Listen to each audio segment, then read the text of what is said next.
നമസ്കാരം. കൊച്ചിയിലെ നൈറ്റ് ലൈഫാണ് നിങ്ങൾ കണ്ടുകൊണ്ടിരിക്കുന്നത്. രാത്രി കാലങ്ങളിൽ, അതായത് ഒരു 12 മണി സമയങ്ങളിൽ യുവതീ യുവാക്കൾ എല്ലാവരും ഈ പാർട്ടിയിൽ പങ്കെടുക്കുകയാണ്. മദ്യത്തിൻ്റെയും മയക്കുമരുന്നിൻ്റെയൊക്കെ ലഹരിയിൽ കാണിച്ചു വെക്കുന്ന കാട്ടിക്കൂട്ടലുകളാണിതെല്ലാം. മാതാപിതാക്കൾ ഇവരുടെ വിദ്യാഭ്യാസ കാര്യത്തിനോ അല്ലെങ്കിൽ ജോലിക്കായിട്ടോ കൊച്ചിയിലേക്ക് പറഞ്ഞു വിടുന്നു.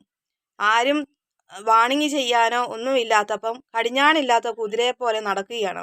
ഇപ്പം പെൺകുട്ടികളും ഒന്നാം സ്ഥാനത്ത് തന്നെ ഇതിൽ ഇടം പിടിച്ചിരിക്കുകയാണ്. അവരുടെയൊക്കെ ഭാവി എന്തായി തീരുമെന്നുള്ള കാര്യത്തിൽ അവർ ചിന്തിക്കുന്നേയില്ല. ജീവിതത്തെക്കുറിച്ച് ഒരു ധാരണയില്ല.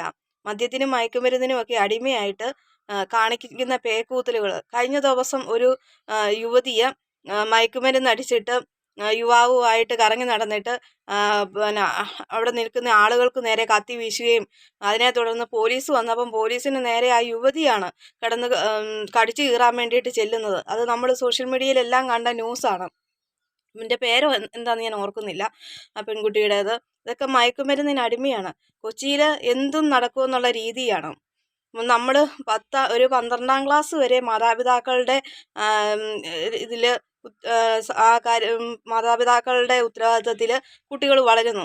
ഒരു 12ാം ക്ലാസ് കഴിയുമ്പോഴത്തേക്കിന് കുട്ടികളെ എൻജിനീയറിങ്ങിനോ നേഴ്സിങ്ങിനോ അങ്ങനെ എന്തെങ്കിലും പഠിക്കാൻ വേണ്ടിയിട്ടായിട്ട് നമ്മൾ കൊച്ചിയിലെ ബാംഗ്ലൂർ അങ്ങനെയൊക്കെയുള്ള സ്ഥലങ്ങളിലേക്ക് വിടുന്നു. ഇത് നമ്മുടെ കേരളത്തിൽ നടക്കുന്ന സംഭവമാണ്. ഈ കാണുന്ന ഈ പേക്കൂത്തലുകൾ ഇവർ അവിടെ ചെന്ന് കഴിയുമ്പോൾ ആരും നിയന്ത്രിക്കാനില്ല. പല ജില്ലകളിൽ നിന്ന് വരുന്ന കുട്ടികളാണ്. അപ്പോൾ ഇവിടെ ആരും പരിചയക്കാരില്ല എന്നൊക്കെയുള്ള ഭാവത്തിൽ അവർ 12 മണിയൊക്കെ സമയമാകുമ്പോഴത്തേക്കിന് എല്ലാവരും യുവാക്കളെല്ലാം കൂടി കറങ്ങി നടക്കുകയാണ്. എന്നിട്ട് ഇപ്പോൾ ഇതിനെക്കുറിച്ച് പറയുന്ന വാർത്ത എന്താണെന്ന് വെച്ചാൽ, ഈ നൈറ്റ് പാർട്ടികൾക്ക് ശേഷം പെൺകുട്ടികൾ ഗർഭിണിയാവുകയും അവിടെ തന്നെ ക്ലിനിക്കുകൾ സജീവമായിട്ട് പ്രവർത്തിക്കുന്നുണ്ട്. അവർക്കറിയാം അതിന് വേണ്ടിയിട്ട് ഈ പെൺകുട്ടികൾ ഗർഭം അലസിപ്പിക്കാൻ വേണ്ടിയിട്ട് രാവിലെ ഒരു 6 മണിക്കൊക്കെ രാവിലെ വന്നു കഴിഞ്ഞാൽ വൈകുന്നേരം ഒരു 6 മണിയോടുകൂടി അബോർഷനൊക്കെ നടത്തി സുഖമായിട്ട് അങ്ങ് പോവുകയാണ്. അതുകൊണ്ട് അവർക്കൊരു പേടിയുമില്ല. അപ്പം ഈ ക്ലിനിക്കുകളും ഇതിൽ മുതലെടുക്കുകയാണ് ചെയ്യുന്നത്. അവർ ആരോടും പരാതിപ്പെടുകയില്ല. അപ്പം ഇങ്ങനെയുള്ള സംഭവങ്ങളൊക്കെ ഒരുപാട് നടക്കുന്നുണ്ട് കൊച്ചിയിൽ. അപ്പം നമ്മളത് ചോദ്യം ചെയ്യാൻ ചെന്ന് കഴിയുമ്പം അത് പ്രശ്നമാകും. ഇവർക്ക് എന്ത് പേക്കൂത്തലുകൾ കാണിക്കുകയും ചെയ്യാം, പക്ഷെ ചോദ്യം ചെയ്യാൻ പറ്റില്ല. അതുകൊണ്ട് ആരും ഇത് വെളിപ്പെടുത്താതെ മിണ്ടാതിരിക്കുകയാണ്. കഴിഞ്ഞ ദിവസം ഒരു ചാനലിൽ ഉണ്ടായ വാർത്തയാണിത്. ആ വാർത്ത കണ്ടുകൊണ്ടാണ് ഞാനിത് പറയാൻ കാരണം. നമ്മൾ രക്ഷകർത്താക്കൾ കുട്ടികളെക്കുറിച്ച് ശ്രദ്ധിക്കുക തന്നെ ചെയ്യണം. ഇവരെ പറഞ്ഞു വിടുമ്പോൾ അവരവിടെ എന്താണ് ചെയ്യുന്നത് എന്ന് നമ്മൾ മനസ്സിലാക്കേണ്ടതുണ്ട്. അല്ലാതെ പഠിക്കുക എന്ന് കരുതി നമുക്ക് നമ്മുടെ മക്കളെയാണെന്ന് കരുതി അവർ ഒരു കുഴപ്പവും കുറ്റവും ഒന്നും ചെയ്യുകയില്ല എന്ന് നമ്മൾ ചിന്തിക്കും. പക്ഷേ നമ്മൾ ചിന്തിക്കുന്നതിനപ്പുറമാണ് ഇപ്പോഴത്തെ ലോകം. കുട്ടികളെ ഒന്നും വിശ്വസിക്കാൻ പറ്റത്തില്ല. പല സ്ഥലങ്ങളിൽ നിന്ന് വരുന്ന പല കുടുംബത്തിൽ നിന്ന് വന്ന പല സ്വഭാവങ്ങളിലുള്ള കുട്ടികളാണ് കൂട്ടുകൂടുന്നത്. അപ്പോൾ എത്ര നല്ല കുട്ടിയാണെങ്കിലും ഒരു മോശമായ ഒരു കുട്ടിയുടെ കൂട്ടത്തിൽ കൂട്ടുകൂടുമ്പോൾ മുല്ലപ്പൂമ്പൊടി ഏറ്റുകിടക്കും കല്ലിനുമുണ്ടൊരു സൗരഭ്യം എന്നൊക്കെ നമ്മൾ പഴഞ്ചൊല്ല് കേട്ടിട്ടില്ലേ? എന്ന് പറഞ്ഞ പോലെ ചെറിയ രീതിയിൽ ആദ്യമേ അങ്ങോട്ട് മാറി പിന്നീട് പൂർണ്ണമായിട്ട് അങ്ങനെയുള്ള മോശം കൂട്ടുകെട്ടിലേക്ക് വരുന്ന കാലമാണ്. അതിൻ്റെ അങ്ങനെയുള്ള കുറേ സംഭവങ്ങൾ നടന്നിട്ടുണ്ട്. ഇപ്പം കഴിഞ്ഞ ദിവസം റാഗിങ് ചെയ്തത് കോട്ടയത്ത് നേഴ്സിംഗ് കോളേജിൽ റാഗിങ് ചെയ്തേക്കുന്നത് ഇതുപോലെ പഠിക്കാൻ വേണ്ടിയിട്ട് വിട്ടിരിക്കുന്ന കുട്ടികളാണ്.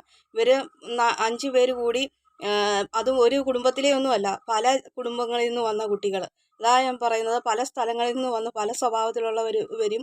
എന്നാലും കൂട്ടുകൂടി ഇങ്ങനെ മോശമായ കൂട്ടുകെട്ടിൽ ചെന്ന് ചാടും. അതിന് വേണ്ടിയിട്ട് ഇങ്ങനെ ഇവരെ മോശമാക്കാൻ വേണ്ടിയിട്ട് നിൽക്കുന്ന പല ആളുകളും ഉണ്ട്. അത് നമുക്കറിയത്തില്ലെന്നേ ഉള്ളൂ. എന്നാലും ഈ കഞ്ചാവൊക്കെ ആയിട്ട് കുട്ടികളെ വേണ്ടിയിട്ട് നോട്ടം വിട്ട് നിൽക്കുന്ന ഒരുപാട് മനുഷ്യർ ടൗണുകളിലൊക്കെ കാണും. അവർ ഇതിൽ വല വീഴ്ത്തുകയും എല്ലാം ചെയ്യുന്നത്. ഇവരെന്താ കാണിക്കുന്നതെന്ന് ഇവർക്ക് അറിയത്തില്ല. കഴിഞ്ഞ ദിവസമാണെങ്കിൽ കൊച്ചിയിൽ ഒരു യുവാവും യുവതിയും കൂടെ അടിച്ചുവിട്ട് സ്പീഡിൽ ബൈക്കിൽ പോവുകയാണ്. എന്നിട്ട് പോസ്റ്റ് ചെന്നിടിച്ചിട്ട് ആ യുവാവ് ആ സമയം തന്നെ മരിക്കുകയാണ് ചെയ്യുന്നത്. ഇതൊക്കെ ലഹരിയാണ്. ലഹരി അടിച്ചിട്ട് പോകുന്നതാണ്. ഇവരുടെ ശരീരത്തേക്ക് എന്ത് ഇഞ്ചക്ഷനാണോ ചെയ്തേക്കുന്നതെന്നോ അതേപോലെ എന്താണ് അകത്തേക്ക് കഴിച്ചേക്കുന്നതെന്നോ ഇവർക്ക് യാതൊരു ഇതും അറിയത്തില്ല. അവർ ആ ലഹരി തേടി അങ്ങ് പോവുകയാണ്. ഇത് കൊടുത്തവർക്ക് മാത്രമേ അറിയത്തുള്ളൂ ഇതെന്താണ് ഇവർ ചെയ്തേക്കുന്നതെന്ന്, ഇതിൽ അടങ്ങിയിരിക്കുന്നത്, ഇതിൻ്റെ സൈഡ് എഫക്റ്റ് എന്താണെന്നൊക്കെ അവർക്കറിയാം. പക്ഷേ ഇത് കഴിക്കുന്നവർക്ക്, ഉപയോഗിക്കുന്നവർക്ക് യാതൊരു ധാരണയില്ല. അവർ ആ ലഹരിയിൽ അടിമപ്പെട്ട് അങ്ങ് നടക്കുകയാണ്. അതിന് വേണ്ടിയിട്ട് പൈസ ഏത് രീതിയിലും സമ്പാദിച്ച് ഇങ്ങനെ ഇതിന് വേണ്ടിയിട്ട് ഇറങ്ങിത്തിരിക്കുക. അതുപോലെ തന്നെ 2 പെൺകുട്ടികൾ അർദ്ധനഗ്നരായിട്ട് റോഡിൽ കിടക്കുകയാണ്. അപ്പോഴത്തേക്കിനും ആളുകൾ നേരം വെളുത്തിട്ട് ഇവർ എണീറ്റ് പോകുന്നില്ലെന്ന് കണ്ടപ്പോൾ ഇവർക്ക് എന്തെങ്കിലും അപകടം സംഭവിച്ചതാണെന്ന് ഓർത്തുകൊണ്ട് ആളുകളെല്ലാം ഓടിക്കൂടി. ചെന്ന് നോക്കിയപ്പോൾ ഇവർക്ക് ശ്വാസമൊക്കെ ഉണ്ട്, ജീവനുണ്ട്. ഇത് തലേദിവസം അടിച്ചേക്കുന്ന സാധനത്തിൻ്റെ എഫക്റ്റ് കാരണം ബോധം പോലും ഇല്ലാതെ പകുതി നഗ്നരായിട്ടാണ് റോഡിൽ കിടക്കേണ്ടുന്ന കാഴ്ച വന്നേക്കുന്നത്. അങ്ങനെയാണ് ഇപ്പം പെൺകുട്ടികൾക്കൊന്നും ഒരു കൂസലുമില്ല. മയക്കുമരുന്നിനൊക്കെ ആണുങ്ങൾക്കൊപ്പം കട്ടയ്ക്ക് നിൽക്കുവാണ് പെണ്ണുങ്ങളും. അവർക്കും ഒരു വെളിവുമില്ല. അവർ എങ്ങനെയെങ്കിലും അങ്ങ് ജീവിച്ചു പോയാൽ മതി എന്നുള്ള ഇതാണ്. നേരത്തെ പെൺകുട്ടികളൊക്കെ ഒരു മൂലയ്ക്ക് കോണിൽ ഒതുങ്ങിക്കൂടിയിരുന്ന ഒരു കാലം ഉണ്ടായിരുന്നു. ഇപ്പോൾ അവർക്ക് സ്വാതന്ത്ര്യം കൊടുത്തപ്പോഴത്തേക്കിന് അത് അമിത സ്വാതന്ത്ര്യമായിട്ട് ഉപയോഗിക്കുകയാണ്. സ്വാതന്ത്ര്യം അത്യാവശ്യം വേണം പെണ്ണുങ്ങൾക്ക്, എന്നാലേ ഇതിപ്പോൾ ഓവറായി പോയിരിക്കുകയാണ്. അത് സ്വാതന്ത്ര്യത്തെക്കുറിച്ച് എന്തെങ്കിലും ഇവർ വീട്ടുകാർ താക്കീത് കൊടുത്തു കഴിഞ്ഞാൽ പിന്നീട് പ്രശ്നങ്ങളായി, മരണം, ആത്മഹത്യയായി. അങ്ങനെ കഴിഞ്ഞ ദിവസം ഒരു പയ്യന് ആത്മഹത്യ ചെയ്തത് സ്വാതന്ത്ര്യം കൊടുത്തിട്ടില്ല. അപ്പനതിന് അവനെ ഓരോ കാര്യങ്ങൾ പറഞ്ഞ് വഴക്ക് പറയുന്നു എന്നൊക്കെയുള്ള കാരണങ്ങൾ കൊണ്ടാണ് ആത്മഹത്യയും കൊലപാതകവും ഒക്കെ ചെയ്യുന്നത്. അപ്പം അതുകൊണ്ട് മാതാപിതാക്കൾക്ക് ഇപ്പം മിണ്ടാതിരിക്കാനേ പറ്റുള്ളൂ. മക്കളെ പേടിച്ചിട്ട് അങ്ങനെ ഒരു കാലഘട്ടമാണ് വന്നിരിക്കുന്നത്. ഇപ്പോൾ ഈ 2025 തുടങ്ങിയപ്പോഴത്തേനും ഒരുപാട് അക്രമങ്ങൾ നമ്മൾ കേൾക്കുന്ന ഓരോ വാർത്തകൾ, മാതാവിനെ മകൻ കൊലപ്പെടുത്തി, അല്ലെങ്കിൽ അപ്പനെ കൊന്നു. ഇതൊക്കെ കഴിഞ്ഞ ദിവസം പ്രജിന് അതൊക്കെ മയക്കുമരുന്നിന് അഡിക്റ്റായത്. അതോ ആ കുട്ടിക്ക് നല്ല വിദ്യാഭ്യാസമുള്ള ചൈനയിൽ ഡോക്ടറാകാൻ വേണ്ടിയിട്ട് പഠിക്കാൻ പോയ പയ്യനാണ്.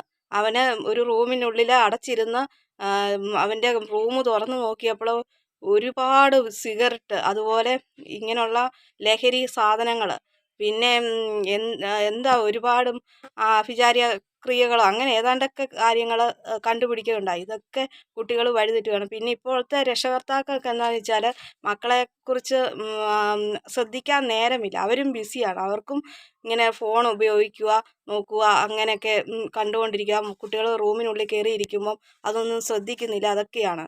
അപ്പോൾ നമ്മൾ രക്ഷകർത്താക്കൾ അത് അവരെ വാച്ച് ചെയ്യേണ്ടത് തന്നെയുണ്ട്. എത്ര പ്രായമുള്ള മക്കളാണെങ്കിലും അവരെ ശ്രദ്ധിക്കുക തന്നെ ചെയ്യണം. ശ്രദ്ധിക്കാതിരുന്നാണ് ഇതിന് കുഴപ്പങ്ങളായത്. ഇപ്പം എല്ലാവരും ശ്രദ്ധിക്കുക, ഈ കുട്ടികളെയൊക്കെ നേർവഴിക്ക് നടത്തുക എന്നൊക്കെയാണ് എൻ്റെ അഭിപ്രായം.